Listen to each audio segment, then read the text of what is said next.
Durante la invasión de Francia por las fuerzas del Eje en 1940, un ejército francés permaneció invicto, de un extremo al otro de la campaña. Se trata del Ejército de los Alpes. Esta, aunque reducida a un tercio de sus efectivos, se enfrentó con un éxito increíble, no solo a más de 300.000 hombres en dos ejércitos italianos, sino también a la llegada de varias divisiones blindadas alemanas por su retaguardia. Esta increíble historia a menudo se reduce injustamente a algunos hechos de armas heroicos que no le hacen justicia, gracias al desempeño de este ejército que les propongo descubrir hoy.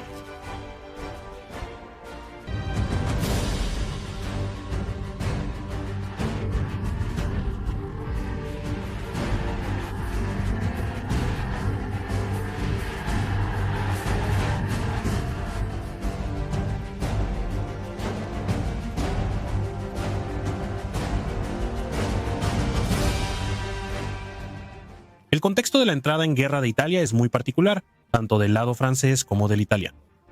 La entrada de Italia en la guerra en junio de 1940 fue oportunista y mal preparada, a pesar de haberse declarado no beligerantes en septiembre de 1939. La Italia de Mussolini temía inicialmente una posible ofensiva francesa que nunca llegaría, lo que llevó tanto a él como a sus generales a concentrar las fuerzas italianas frente a los Alpes franceses. No obstante, prevalece el desorden en el ejército italiano, con roles mal definidos en el alto mando. Los generales varían en calidad, desde capaces profesionales hasta mediocres. Mientras tanto, los hombres en el terreno suelen estar mal equipados y poco preparados para posibles ofensivas en la montaña. En resumen, Italia duda sobre la postura que debe adoptar frente a Francia y prepara especialmente mal su guerra. Reflejando estas incertidumbres, Mussolini moviliza a los conscriptos italianos en septiembre de 1939, los desmoviliza semanas después y los vuelve a movilizar en la primavera, 1940. Mientras tanto, espera una ofensiva francesa o avances importantes de Alemania. De hecho, veremos esto con más detalle al analizar las fuerzas presentes. Por parte francesa, cuando Italia entra en guerra el 10 de junio de 1940 por la noche, Francia ya está casi vencida. El ejército francés, aunque fue reorganizado de manera eficaz y remotivado por el generalísimo Maxime Weygand, ya no logra contener el avance alemán de manera homogénea en todo el frente. No es sino hasta el 13 de junio que los ejércitos del frente noreste se retiran completamente, mientras el ejército francés pierde cohesión en ese sector. Mientras el ejército francés colapsa en el norte, la situación es totalmente distinta en el ejército de los Alpes. Esto gracias a su jefe, el general René Hollery.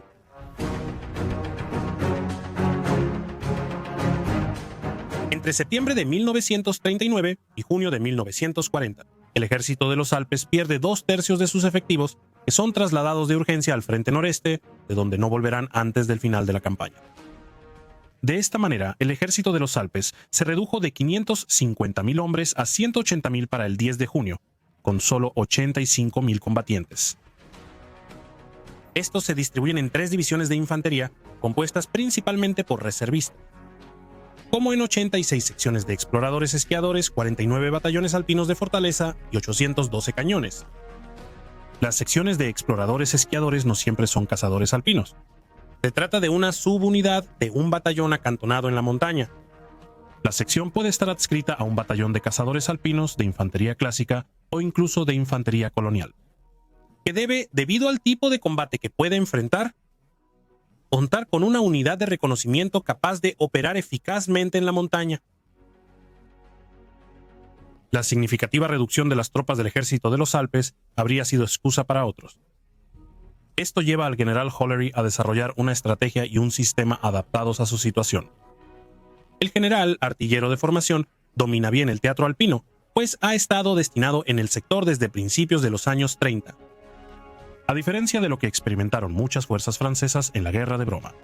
Es decir, el periodo entre el comienzo de la guerra en septiembre de 1939 y la ofensiva alemana en mayo de 1940. El general Hollery hace un excelente uso del tiempo que le ofrece la demora italiana al declararse no beligerante en septiembre de 1939. Así, entrena rigurosamente a sus hombres, los mantiene activos y alertas, preparándolos al máximo para el enfrentamiento que les espera. También propone un razonamiento táctico interesante. Aprovechando un terreno favorable, establece un sistema defensivo en profundidad de 3 capas. cerca de las fronteras italianas se establecen puestos avanzados, actualmente ocupados por secciones de cazadores esquiadores. Su objetivo es ralentizar y debilitar al enemigo mientras previenen cualquier ataque sorpresivo. Es después cuando viene lo que él llama la línea de resistencia, un sistema defensivo basado en sólidas fortificaciones con artillería estratégicamente ubicada. Este sistema, llamado la línea Maginot-Alpina, busca resistir la ofensiva y mantener al enemigo a distancia. La tercera capa es un dispositivo para frenar al enemigo. ¿Qué pasaría si hubiera una falla dentro del bloque que forma la línea de resistencia? Esta se apoya en destrucciones y obstáculos, dando así tiempo al ejército de los Alpes para reaccionar y reposicionarse eficazmente. De hecho, eso es precisamente lo que faltó en las Ardenas, donde el general Insiche lo hizo significativamente peor a pesar de tener más recursos. Entonces, ¿qué prepararon los italianos para romper este dispositivo? Bueno, Italia confía el mando del sector al príncipe Humberto de Saboya y moviliza para la ofensiva nada menos que 2 ejércitos. Estos se concentran en la frontera franco-italiana. 312.000 hombres, incluyendo 2.110 combatientes, distribuidos en 22 divisiones de infantería, incluyendo 4 divisiones alpinas de buena calidad, 3 divisiones motorizadas y entre 2.300 y 3.000 cañones. Según las estimaciones, la ventaja numérica es claramente favorable para los italianos. A pesar de eso, las cosas no saldrán como lo planeó el ejército italiano.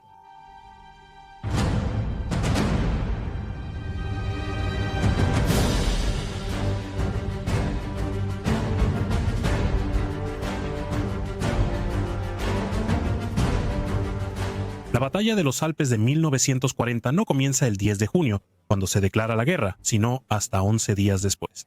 A partir del 21 de junio por la mañana, ¿pero por qué? Hasta el 10 de junio, los 2 ejércitos italianos no están listos para atacar, por extraño que parezca. De hecho, las Fuerzas Armadas se limitaron a establecer un dispositivo no ofensivo, sino defensivo, con el fin de impedir una hipotética operación ofensiva francesa. Por su parte, los oficiales superiores italianos, quienes no estaban precisamente saturados de trabajo en las semanas previas a la declaración de guerra, ni siquiera se molestaron en planear nada. Ni siquiera un esbozo de planes de ataque, sorprendiéndolos cuando se declara la guerra. Por ende, el 10 de junio los 2 ejércitos italianos carecen de un plan de ataque. No están en posición ni preparados material o moralmente para las operaciones esperadas de ellos.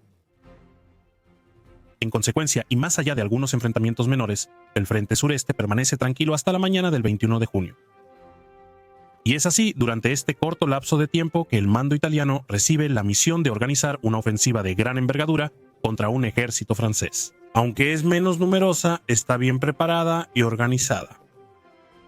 Desafortunadamente, la organización en los altos mandos italianos es deficiente en ese periodo, empeorando la situación.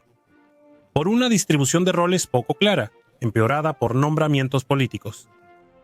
En principio, el príncipe Humberto de Saboya comanda el teatro de operaciones. Pero al carecer del carácter o talento de un jefe militar, en la práctica, su impacto en la organización de las operaciones es limitado. Desde el 10 de junio, el mariscal Rodolfo Graziani, jefe del Estado Mayor del Ejército Italiano, acude de emergencia al sector. Al enterarse de la declaración de guerra, se ve obligado a estar acompañado por un general bajo las órdenes de Mussolini, y es ignorado en algunas instrucciones por su superior teórico, quien se ha quedado en Roma.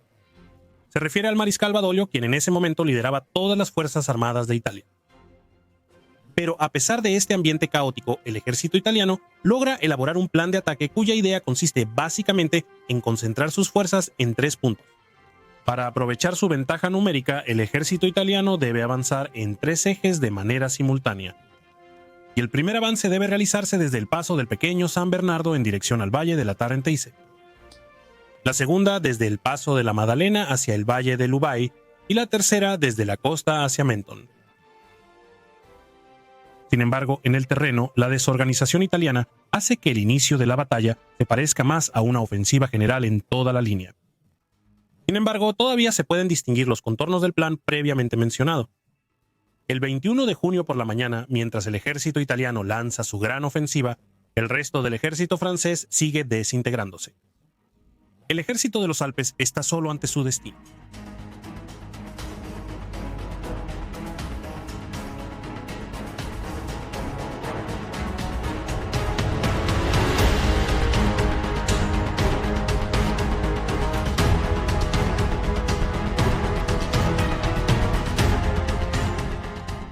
Una de las principales ofensivas italianas se enfoca en el valle de la Tarentaise, donde poseen una enorme ventaja numérica. El 21 de junio de 1940, la proporción es de 6 a 1, con 8.550 soldados franceses contra 52.000 italianos. Los últimos realizan un ataque masivo en múltiples frentes para romper el cerrojo defensivo del dispositivo francés alrededor de Bourg-Saint-Maurice. Sin embargo, la ventaja de la abrumadora superioridad numérica italiana se ve limitada por el terreno y los excelentes preparativos franceses. Así, del lado francés, entre paréntesis, como en otros lugares, cada batallón puede contar con uno o varios apoyos de artillería que concentran su fuego en un punto determinado. Desde el comienzo de la ofensiva, los hábiles cazadores alpinos italianos, los Alpini, son frenados al norte por el 80º Batallón Alpino de Fortaleza, cuyas secciones defienden los pasos. Al día siguiente se realiza un asalto masivo y motorizado desde el paso del pequeño San Bernardo hacia Bourg-Saint-Maurice. En este asalto participan los Bersaglieri, famosas unidades de cazadores italianos apoyadas por varios blindados. Pero ese mismo día son detenidos por la defensa francesa y en los días siguientes solo logran estancarse. Esto ocurrió a pesar del intenso bombardeo de la artillería italiana sobre las defensas y fortificaciones francesas. La noche del 24 de junio, el ejército de los Alpes obtiene en este sector una brillante victoria. En 4 días de combate, 792 soldados italianos quedan fuera de combate, por solo 47 soldados franceses. Pero el ejército francés hace aún más al sur, frente al segundo eje de avance italiano, en el valle de l'Ubaye.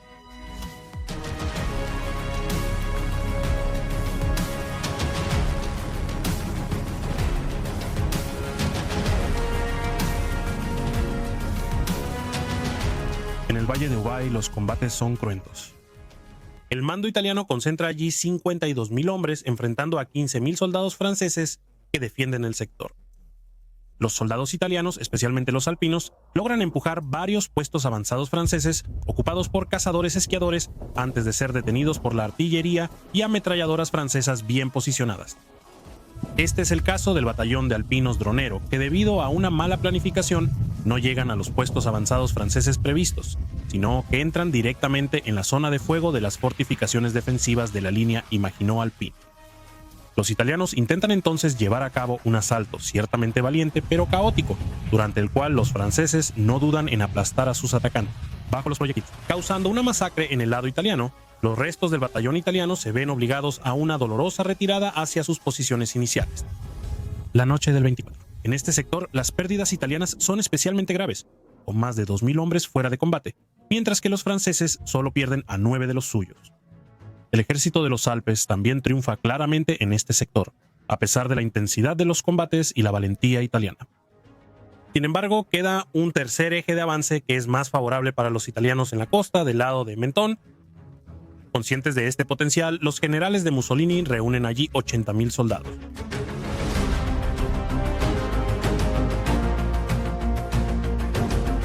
Menton es el tercer eje principal de avance del ejército italiano. Siguiendo esta lógica, el ejército del Reino de Italia concentra a 80.000 de sus soldados allí. Derrotar a los 35.000 soldados franceses que defienden el sector. Los franceses, conscientes de la vulnerabilidad de un sector más expuesto, han construido allí más obras defensivas.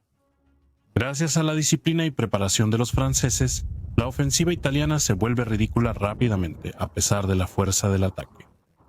En este sector se ubica el reconocido puesto avanzado de Pont-Saint-Louis. 9 soldados franceses, con apoyo de artillería de la línea Maginot Alpina, contienen a un regimiento italiano durante 5 días. Los italianos también lanzan otros asaltos de infantería, especialmente contra varias posiciones de cazadores esquiadores. Pero estos asaltos, tan valientes como desorganizados y mal apoyados por su propia artillería, no logran ningún resultado concreto. Y no tienen otro impacto que dejar en luto a varias centenas de familias italianas.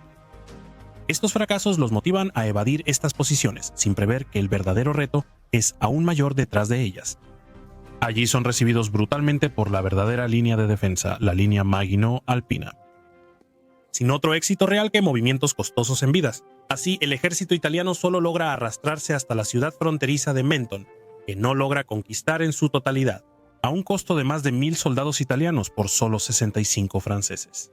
El ejército italiano fracasa en romper el dispositivo francés. Pero como se mencionó antes, el ataque italiano se realiza en casi toda la línea a pesar del plan previsto. Existen otros dos sectores que casi se olvidarían. Sería un error, ya que en ellos se enfrentan miles de hombres en violentos combates, algunos de los cuales casi salen muy mal. Para los franceses se trata de las regiones de Maurienne y Briançonnais.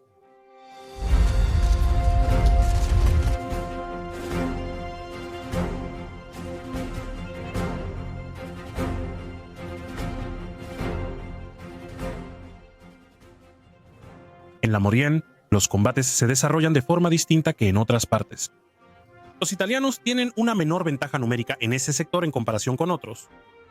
Como la situación es 4 contra 1, los atacantes han avanzado más metódicamente. El 21 de junio, 40.000 soldados italianos con blindados y artillería lanzaron un asalto brutal sobre el valle. La efectividad del ataque les permite rebasar múltiples posiciones armadas francesas y aislar varias fortificaciones defensivas. No obstante, los franceses, sitiados en su fortificación, mantienen la calma y cumplen las órdenes recibidas y la misión encomendada. Las posiciones cercadas son liberadas gracias al fuerte apoyo de la artillería francesa. Una vez más, bajo el brillante mando del general Colry, experto en esta arma, gracias a su formación, la unidad causa una masacre del lado italiano. Sin embargo, la intervención de las tropas de asalto italianas del batallón de Alpini Baldora es más eficaz. Estos logran llegar hasta las obras defensivas francesas y se lanzan armados con explosivos al contacto con las fortificaciones. Pero los infantes franceses de los batallones alpinos de la fortaleza, vigilantes, responden al peligro con una salida brutal que sorprende a los italianos. Los combates se hacen cuerpo a cuerpo y favorecen a los infantes franceses, obligando al batallón Baldora a una retirada desordenada. En tan solo 4 días, 1.183 soldados italianos quedan fuera de combate en el sector, contra 83 franceses. Así, después de un primer susto. La solidez de los dispositivos franceses establecidos por el general Ollery, así como la disciplina de sus soldados, logran vencer una ofensiva italiana que, localmente, tenía mejores perspectivas.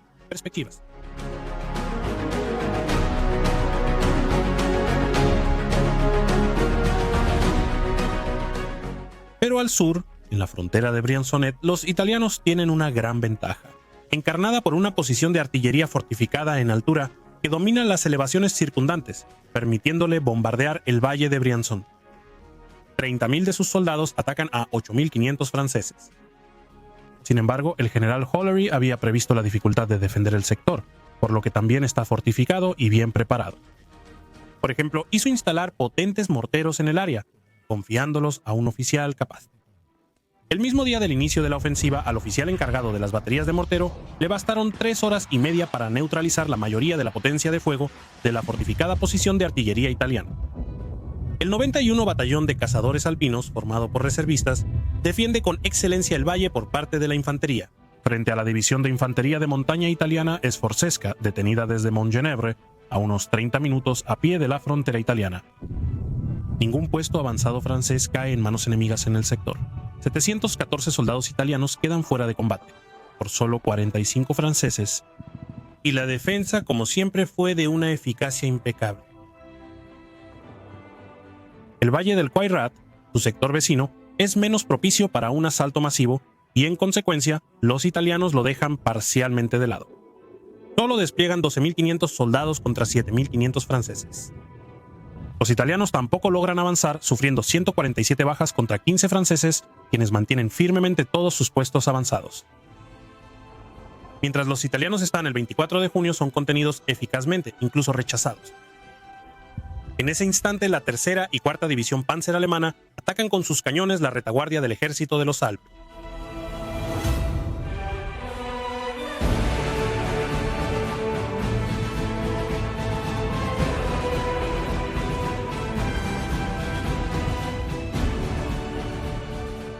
De hecho, el general Hofner prepara su ofensiva en Massant desde el 21 de junio, 165.000 hombres, más de 600 blindados y 250 piezas de artillería tras el ejército de los Alpes. 2 divisiones Panzer, una división motorizada y una de infantería de montaña avanzan desde Lyon hacia los Alpes. El general alemán les fija 4 objetivos: Annecy, Chambéry, Grenoble y Valence, que deben ocupar velozmente para desestabilizar el dispositivo del ejército de los Alpes. No obstante, el general Hollery está plenamente consciente del trágico desarrollo de los enfrentamientos en el norte de la nación. Por lo tanto, no le sorprende la llegada de los alemanes. No obstante, afronta un gran desafío. Debilitado en gran medida durante las semanas previas a estos combates, ya no cuenta con reservas reales, pues sus tropas están totalmente ocupadas rechazando al ejército italiano. Sin embargo, demuestra ingenio y toma todo lo que tiene a la mano. Es decir, las pocas unidades que pudieron retirarse del frente noreste. Luego las concentra en un grupo bajo el mando del general Cartier, encargado de defender el sector objetivo de los alemanes. Así se van acumulando penosamente los restos de los ejércitos del norte, 35.000 hombres, 170 cañones de diversa calidad y una pequeña decena de blindados organizan una defensa para proteger al ejército de los Alpes de una fuerte ofensiva blindada alemana por su retaguardia. Increíblemente, los franceses logran rechazar la ofensiva alemana lejos de ser ridículos. El general alemán Hübner gana tiempo así hasta la mañana del 24 de junio para poder concentrar sus fuerzas y así lanzar su ofensiva en buenas condiciones. La tercera división Panzer lanza una ofensiva hacia Grenoble. Sin embargo, esta carece de prudencia en un entorno accidentado que no le es favorable y en realidad no espera una defensa organizada francesa. Pero este razonamiento es un error, ya que los franceses se organizaron y, aunque de manera apresurada, prepararon este enfrentamiento. La artillería francesa está nuevamente bien posicionada, brindándoles posiciones muy favorables, de las cuales se van a servir para concentrar el fuego en varios puntos, permitiendo bloquear el avance alemán y neutralizar el apoyo logístico indispensable que requieren las Panzer-divisiones. Por su parte, la infantería forma diferentes núcleos de defensa lo suficientemente sólidos para que la artillería pueda hacer su trabajo. Los combates duran así todo el día y cuando cae la noche, los franceses mantienen su posición, mientras la tercera Panzer-división queda neutralizada temporalmente. Los alemanes no tendrán una segunda oportunidad, ya que se firmará un armisticio. Tanto con Alemania, que de hecho se firmó unos días antes, el 22 de junio, como con Italia ese mismo día, es decir, el 24 de junio. Esto ha resultado en que la mayoría de los combates entre franceses, italianos y alemanes se detengan, a excepción de algunos enfrentamientos menores tras el éxito francés.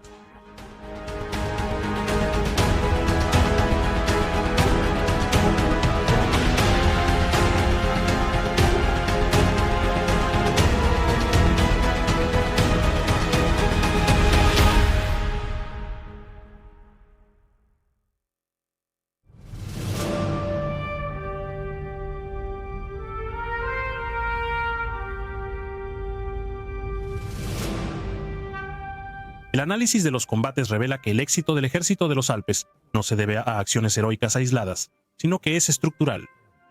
En todo el frente, el método Olry es efectivo, las posiciones están tácticamente bien elegidas y respaldadas. Las fortificaciones están bien diseñadas y los soldados, incluyendo reservistas, están totalmente entrenados y listos para la batalla. La solidez del sistema Olry se hace evidente cuando se somete a presión y sacudidas, como ocurrió en Ubay o Maurienne. Por ende, este sistema, con más hombres, probablemente habría resistido ante un ejército bien organizado como el alemán de ese entonces. De hecho, la sorprendente falta de preparación y desorganización italiana es el otro gran factor que explica la victoria francesa en los Alpes. Mientras los soldados italianos demuestran un verdadero valor, los franceses lo mencionan con respeto en su informe. Sufren la total desorganización de su ejército, lo que señala los límites de una parte de los comandantes y responsables políticos italianos de la época. Benito Mussolini, líder de la Italia fascista en ese entonces, se atribuye así a un alto costo llevando a su país a una guerra mundial. Solo un taburete en la mesa de negociaciones frente a los franceses.